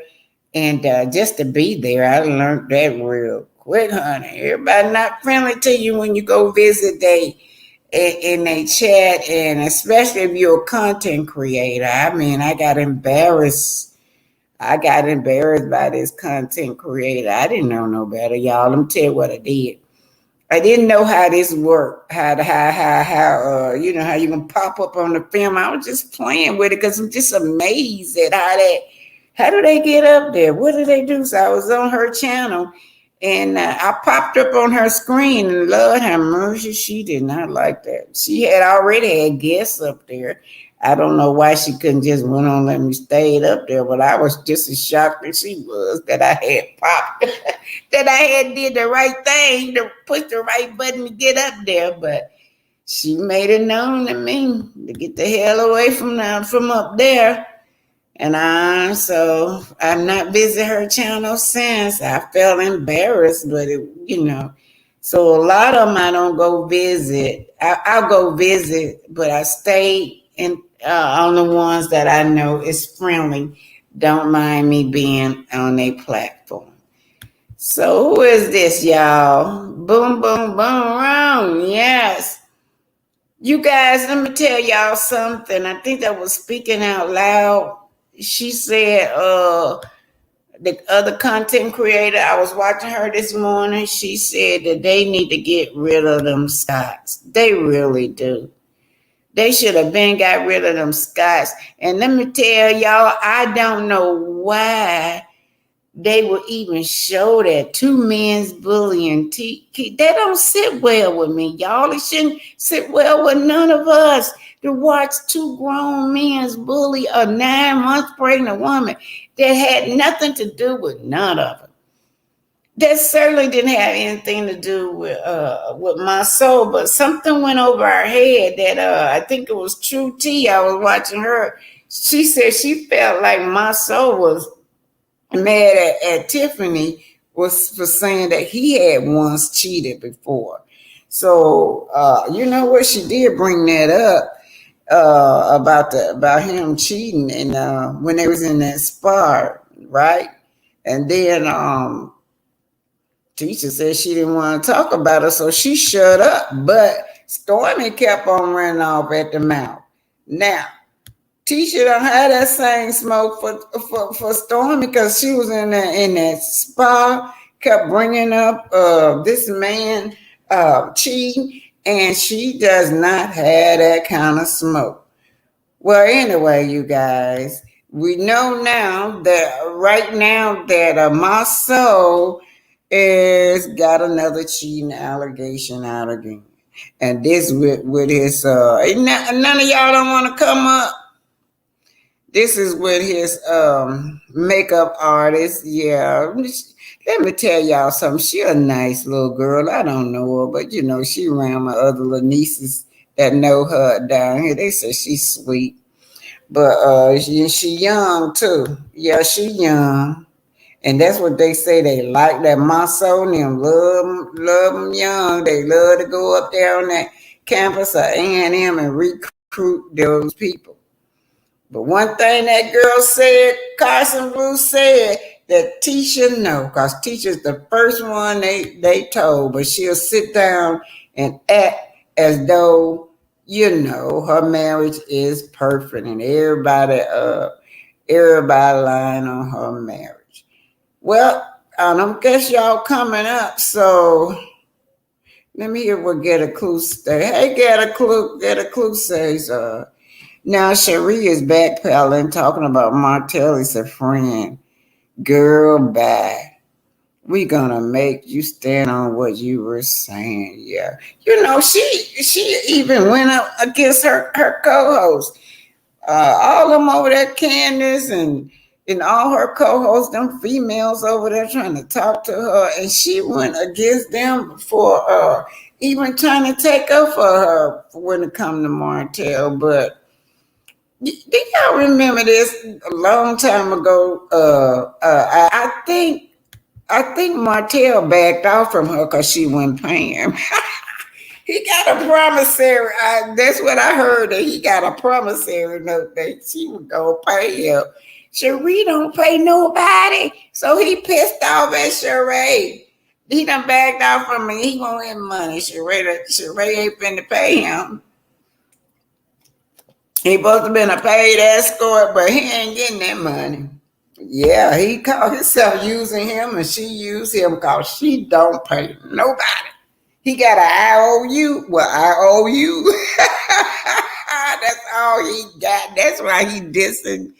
Y'all saw when she came over how he dissed her. when she came to that function at the stove house. The stove house is in the hood, y'all. Right Smith dead in the hood. Just you go to your left, you got all the homeless people laid all outside on the ground, and they trying to pretend like everything's so marvelous, like they so wealthy when in fact they in the hood. I found it. Yeah, they got all them homeless people laying all outside on the sidewalk, buggies. You know, they got their buggies, everything. The Salvation Army right there. They got the project right there that they done tow up with mountains and mountains of debris where they done tore down Butler Terrace, which was where Martell was raised at.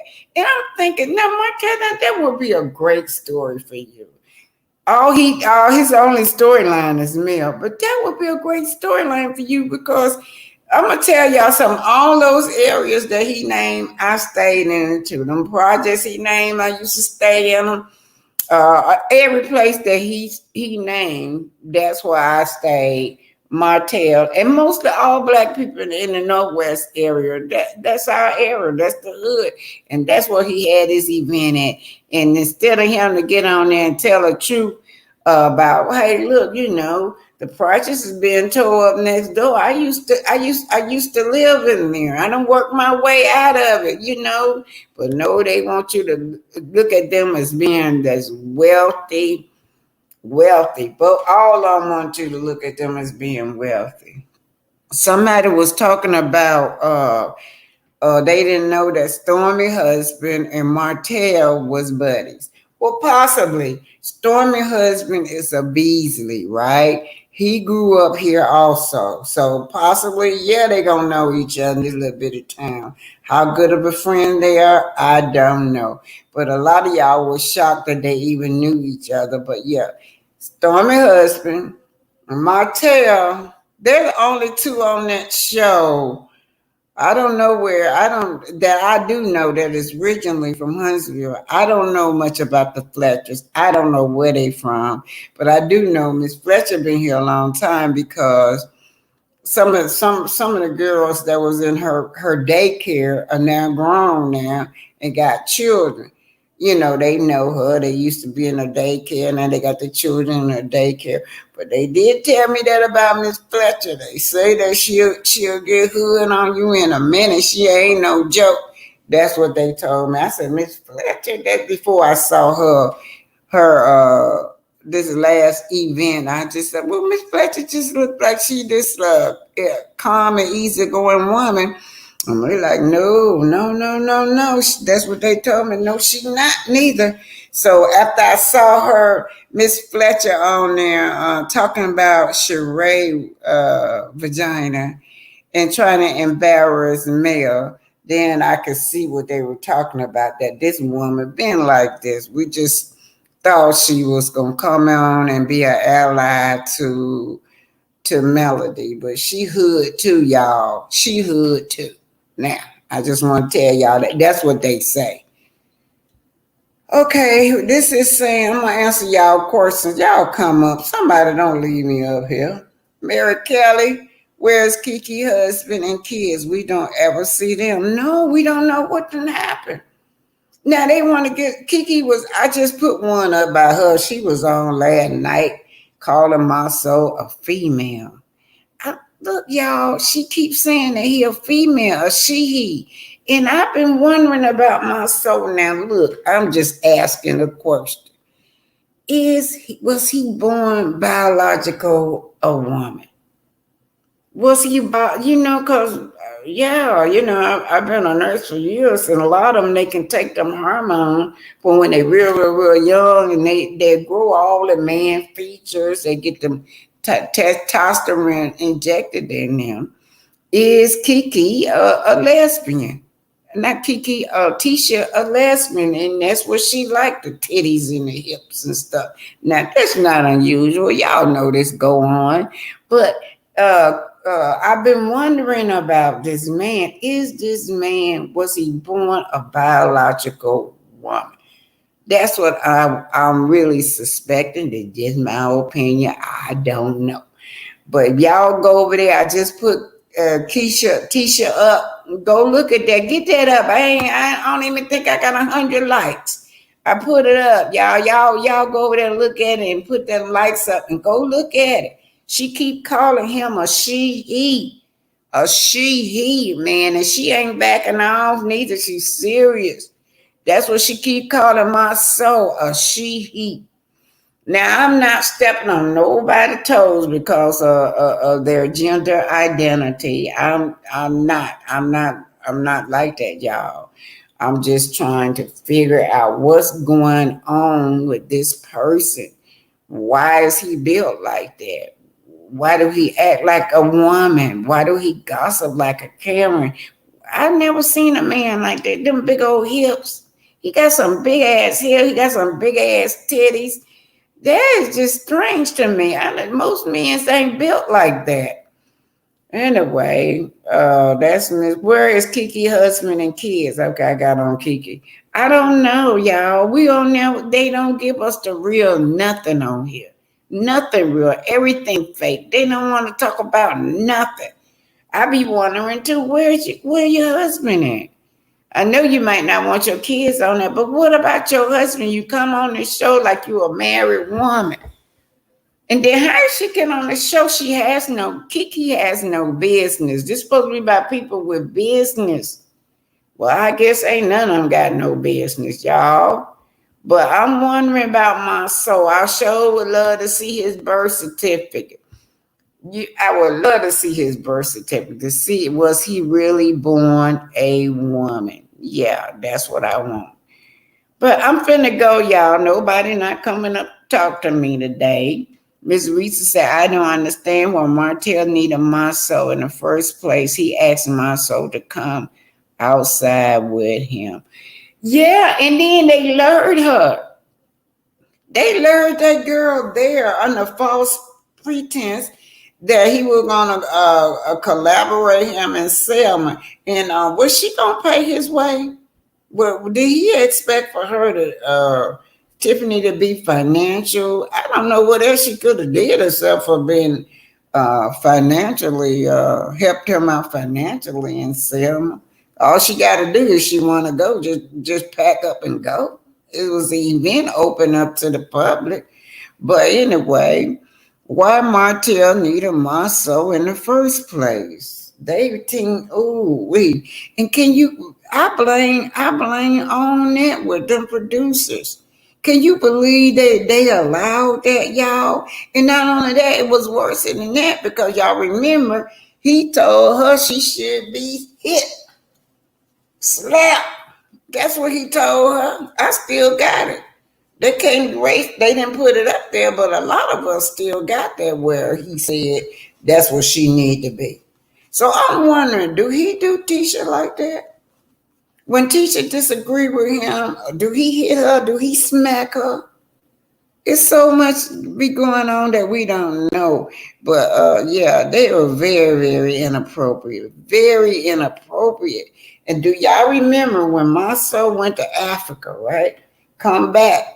He forbid it, Tisha to talk about it. He forbid her to participate in any gossip because she was trying to talk about what Arian had said. He sat at that table and told her that we don't participate in gossip like that.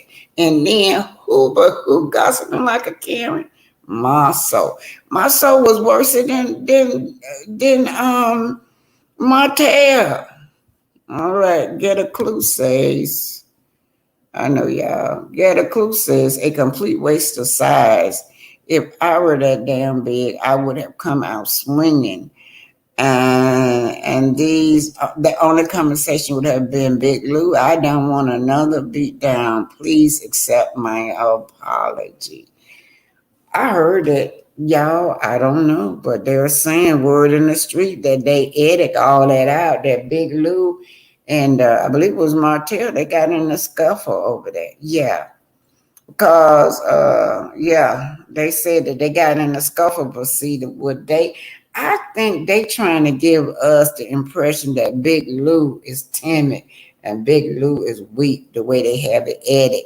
But word on the street is that no, Big Lou got in that ass. Yes, he did. I believe the people on the streets. I wasn't there, but they said Big Blue got in that ass. They edited it out. Yeah. Cause he loved him some Tiffany. Now don't mess with my Tiffany, y'all. That man is very passionate when it comes to his wife. And he and then too, they want him to apologize. They had the nerve to tell him that this girl needs to apologize to them when neither one of them had nothing to do with it.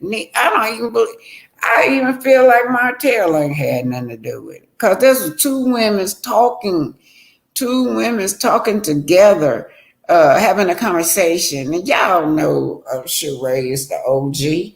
That didn't phase Sheree at all what this girl was talking about. Yeah, didn't phase her at all.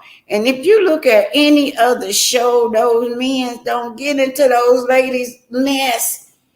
Married to Medicine. And then even on a not loving man, Real Housewife of Atlanta, you don't ever see Todd getting into that mess with them. Todd be looking at them women go at each other's throat. Them men's on the other shows don't get into women's mess. This is the only show where you got men's with all that sugar in their tank. Patricia Ellis Robinson said, my soul is hiding a lot of things, and Tisha is aware of what he's hiding. She preferred to stay that type of marriage, and ain't nothing nobody can say would change her mind. Yes, that's what she used to, because that's where her identity at. Her identity is tied up in saying that she married, just giving the image that she's married on paper. That's it, because we all know that he don't even participate in handling his children. He don't do nothing. He got a son. Won't even take the son to get a haircut. That is just awful, y'all. He don't do nothing with those children. My soul he is a worst kind of dad. And so is Maurice. Maurice is the worst kind of dad, too. Maurice just got that child monster there. He needed it for a storyline, and he needed it for his image. But who do he lead to do all the rearing to? His wife. And she can't do nothing with that boy because Maurice allowed that boy to talk to that woman any kind of way. Maurice allowed that boy not to do nothing she say. That boy monster treat Timmy just like Maurice treat. He looking at how his dad treat her. Dad treat her like that, so he do too. And then the dad gonna take up for him. Yeah, none of them are good husbands on that show. We already know that Martell ain't no damn good husband. All righty, you guys. I guess I talked to y'all from the bushes. Do you think Martell is going to be back on Real Housewives of Atlanta for their reunion? I don't know, y'all. He went over there and clown, and they didn't cover up. They not covering up for Martell. Y'all, I told y'all, go look on Speak On It. Y'all will hear it in full details from Candace and Kenya Moore. They telling it like it is. They not covering up for Martell over there. It was bad on that set. He went and clowned so bad over there, like he do over here. But you know what they do over here? They try to keep it quiet over here. Yeah. Carlos don't allow them to talk about Martell over here. You can't talk about Martell on Real Housewife of Atlanta in a negative way because Carlos not going to allow it. But he can't control over there. Now, I guess he was trying to change Martell's image, and then Martell went over there and clowned with that girl. She said that he was smushing her all in her face, y'all. Yeah, she said he was loud, obnoxious, aggressive, had his finger all in her face like that, trying to mush her all in her face. That is abuse. And why this man ain't been fired, I don't know. Y'all remember Melody said that what he did at that reunion, he should have been fired. He should have been fired, yes. Wow. Okay, now this one's about Belinda. Belinda ought to be ashamed of herself for doing that. Ooh, why did Montel get these women? He have these, how he found them? He like a pimp, y'all. They said these pimps with well, I don't know no pimps, but I used to watch a lot of pimp movies, and they know the type of woman that they can approach. They know the type of woman that they can mold to do. They be like a puppy for them. So Melinda, even though Melinda, I don't know if it's true or not, but they said Melinda is a great businesswoman. But when it comes to her love life, would letting Martell walk over her like that? Okay, now we get Melinda. Belinda ought to be ashamed of herself for putting Boss Baby up like that. I believe that was a dig at Melody. That's all that was. And I'm gonna tell you something. Martell probably told her to do it. Cause he know anything that will hurt Melody is with her children. Martell probably told this girl to do that.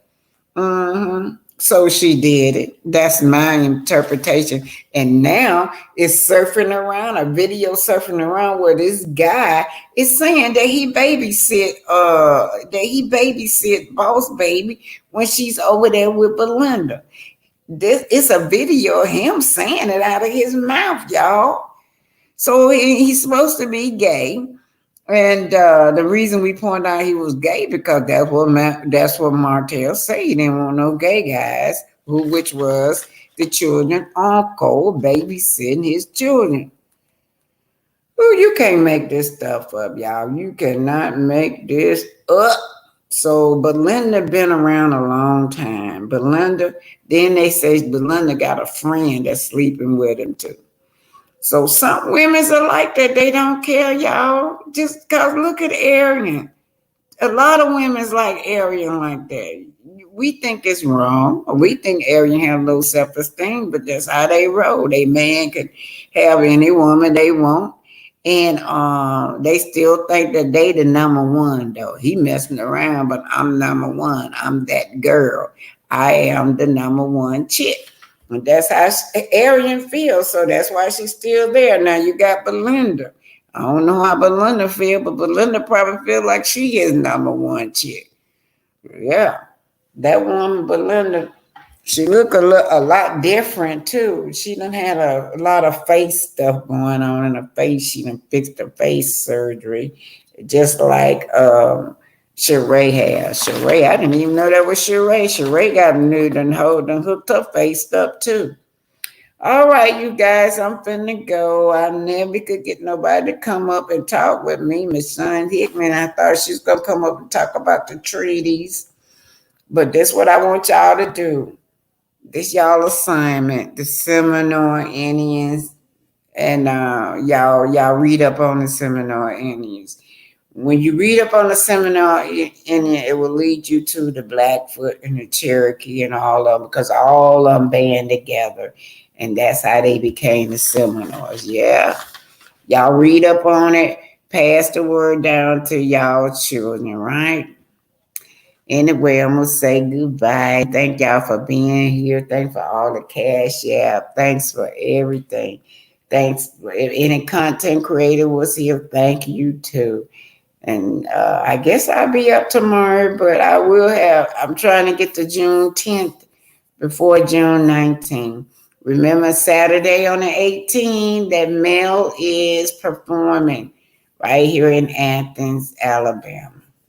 I don't look like I'm gonna be able to go. I had wanted to cover that, but I probably won't be able to get no babysitter for my bruh. Anyway, bye y'all. Bye. Get a clue. Trending at some point. The boom boom room. Let's say Mary Kelly, Miss Reese. Who else is on here? Sexy Mama at 60. Marshawn Hickman. All righty. If I miss anybody, I'm sorry. Trending at some point. Miss Reese trending at whoa, woo. Black Titanic. I think that's it. Barbara. Miss O'Neill. Miss Reese, Shannon Wharton, Mary Kelly, did I call you? I know Sexy Mom at 60. Miss Sean Hickman, whoa. Think that's it, y'all. Miss Barbara. Oh, Miss, I didn't know you was on here. Miss Prendergast. I think he's a male, but behaves and act like a female. Yeah, she trying to act. She trying to answer me because I want to see that birth certificate, Miss Prendergast. Okay, not the wide hips.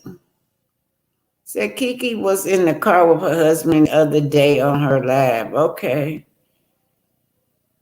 All right, y'all. Patricia Ellis Robbins. And my grandson was on here too, Denise Clark. Bye.